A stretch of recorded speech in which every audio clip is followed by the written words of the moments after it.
There is no doubt, Chris, that buying an electronic vehicle, buying an EV is not a cheap undertaking. You agree? I do agree. How do you see that playing out?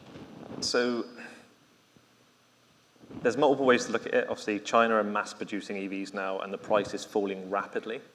But I think the Caribbean could also look at it from a different route and say, do you need to buy in brand new vehicles from China? Or could you actually buy in vehicles from other countries? For example, the UK does loads of vehicle leasing, and they'll do 2 lease cycles, so 3 years, hit 6 years, and then there's huge amounts of electric vehicles available at 6 years old that have been used in the UK, probably under 100,000 miles, that are considerably cheaper than they would be buying new. So to feed into the whole circular economy thing, potentially you could take those vehicles from the UK that are going to be in large volume, because the UK has that culture of buying new every couple of years, and they don't necessarily need to. And it's going to take a while for the UK to get out of that culture when they realize EVs last a lot longer than a normal internal combustion engine. So it's going to be an opportunity very soon in the next couple of years to probably pick up a lot of electric vehicles fairly cheap to bring into the Caribbean. They're extremely good vehicles, extremely reliable, but they'll be cost effective. Let me ask you an interesting question. That's how I'm going to coin it. We hear a lot in the Caribbean that we have so many used vehicles being imported, and that they're becoming a strain on the environment. What would be the difference if we're going to follow the path that you just mentioned, for instance? So I think the difference is that there is a recycling route for the EVs, in that we can take the batteries out and put them into energy storage. And obviously, as the uptake of EV happens, you'll need more and more energy storage. Also, the more energy storage you have, if you do have a natural disaster, providing you have enough battery storage, potentially you can run for weeks on just the battery packs. I think, as we've seen here at the bank, I think there's a large battery pack here as well that allows this place to run if there's an outage for a considerably long period of time. So that may be the opportunity I'm seeing, is when the EVs hit end of life here, they get recycled, the batteries go into energy storage. And I think people need to understand that when the batteries go into energy storage, they have a really easy life. When you're accelerating an EV, you pull a lot of power, but as soon as they go into energy storage, the use and the degradation on the battery is massively slowed, because you're using a lot less power than you would be when it's in a vehicle and you're accelerating, basically. If we have any questions from the audience, I'll be happy to take them, so just raise your hand if you... Okay, let's go straight down to your first, Telly, and then we'll take the gentleman here in this row in front of me. Go ahead, Telly. Thank you very much, Chris, for your presentation. Given the cost of battery storage, would you say it's still feasible for like an ordinary, whether business or even individual in the Caribbean, to kind of afford to set up like a ChargeQube? What's the feasibility of it? Because from my little research on the battery storage, even though costs are coming down for PV, but when it comes to battery storage, it's still a consideration, considerably high. So the reason we actually created ChargeQube as a company was because we could see battery storage was really expensive. And it looked like a lot of the companies out there doing new battery storage were making really high profit margins just because they can at this point in time. And it was just really, really frustrating to me and my business partner, Alex. So we sort of got our head into the fact that we could, in theory, take an accident-damaged Tesla or a high-mileage Tesla. We could break it for parts. We could sell the parts off, and the parts would pretty much cover the battery cost.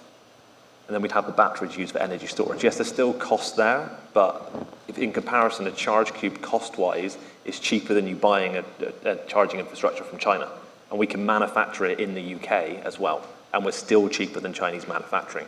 Potentially that could become a route forward for the Caribbean. There's nothing stopping you bringing the parts in and manufacturing units here to bring the cost point down as well. Because there's so many electric vehicle batteries floating around the US that are just stacking up because the form factor of them now is very difficult to recycle.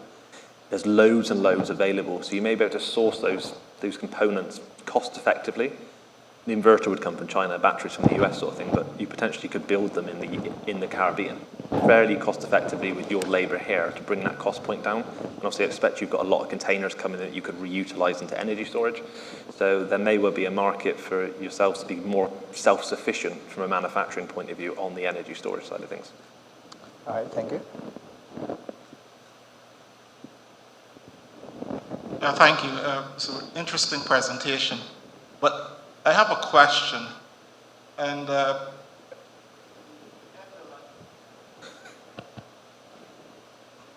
Go ahead, just press it again. Yeah. okay, the end of life, and not the recycling part of it, Yep. but there's an actual end of life for these batteries.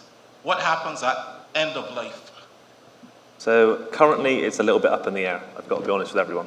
So what we've seen is that the battery recycling centres globally haven't really increased at pace. They've stayed fairly small, I think, but mainly because the EV battery will last a lot longer than people anticipate. What we see happening is that batteries have a lot of very valuable rare earth materials. So we are hoping that within 15 to 20 years down the line, those materials will be even more valuable. So you may find at end of life, there is a high value in the lithium, the cobalt, and the other materials within those battery packs to remove them, potentially sell them to people that then want to pay to recycle them. Rather at the moment, you're paying to dispose of electric vehicle batteries. There will be a change at some point in the coming years where there's a value to those batteries being recycled. We've currently seen it in the UK now where I think we can be paid, it's not very much, it's probably about, I think it was £100 per tonne of battery for lithium batteries to be recycled. So we're starting to see it change now that the people are seeing a value in the lithium batteries to recycle them.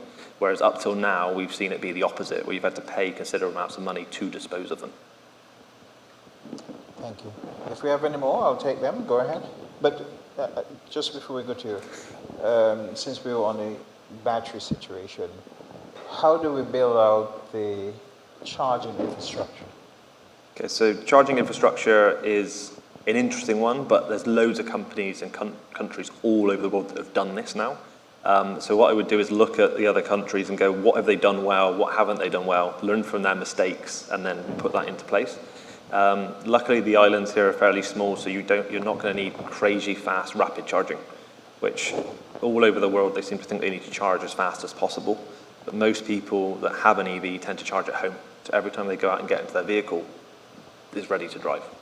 So it doesn't work if you live in a block of flats or a high-rise building, but for most situations, you can leave your vehicle on charge overnight and charge it up.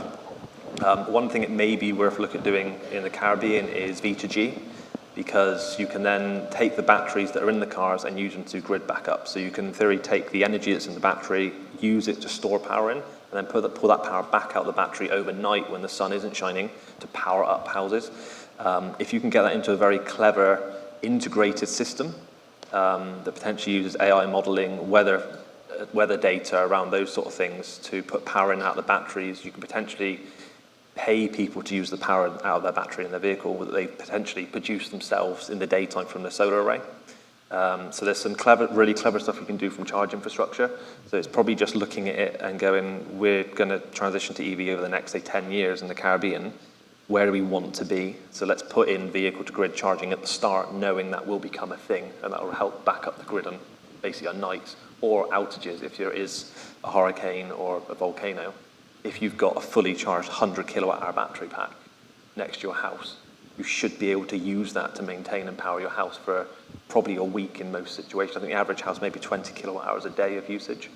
So if you've got a 100 kilowatt-hour pack, you've got a good 5 days worth of power sat in your vehicle. Yes. Next question. Thank you very much, Chris, for the presentation. I think one of the obstacles, I believe, for the lack of take-up of EVs in the Caribbean, perhaps in Grenada as well, is fear of the unknown. I don't think many people know exactly how these vehicles will perform. And so they start waiting for somebody to make the mistake first. And so I think the government can play a big role in that by leading by example. And so in many countries, government has the largest fleet of vehicles. And so if the government can lead by example by actually buying those vehicles and outfitting the fleet, I think you'll have a larger take-up and so on. Because for example, in Grenada, you have the case where a lot of the bus drivers, I believe, would not buy these vehicles because they don't know how it will perform over the hill. And if you have a vehicle from the government that is outperforming, for example, one of those vehicles, I believe that the bus drivers and so on will take it up. One other thing I wanted to ask is, though, we are prone to natural hazards and so on in the region, flooding in particular from heavy rains and so on. How does EV perform, given that the battery, as you mentioned, is at the base of the vehicle? How would that perform if there is flooding? What happens to these batteries and to the vehicle eventually and so on? You can respond to that. Thank you. Okay. Some of you may have seen some of the TikTok videos recently of the Chinese 4x4 just wading through a lake, floating. I don't know if anyone's seen that or come across it. So there's a lot of articles out there now, a lot of videos, especially around the UK and stuff, around flooding. In the electric vehicles seem to cope extremely well in flood situations. We've dealt with a lot of battery packs over the years, and we've stripped a lot of flood-damaged battery packs, and there's been no water ingress into them at all. They are extremely well sealed. I actually have a friend who has a Tesla that sat submerged, probably up to 2 foot high, for 24 hours, and he's still driving it today. So flooding risk around electric vehicles, they are built extremely well. They float extremely well, it seems. Surprisingly, they are quite heavy, but they are very well sealed. So yeah, from a flooding point of view, the electric vehicles should do extremely well in those situations.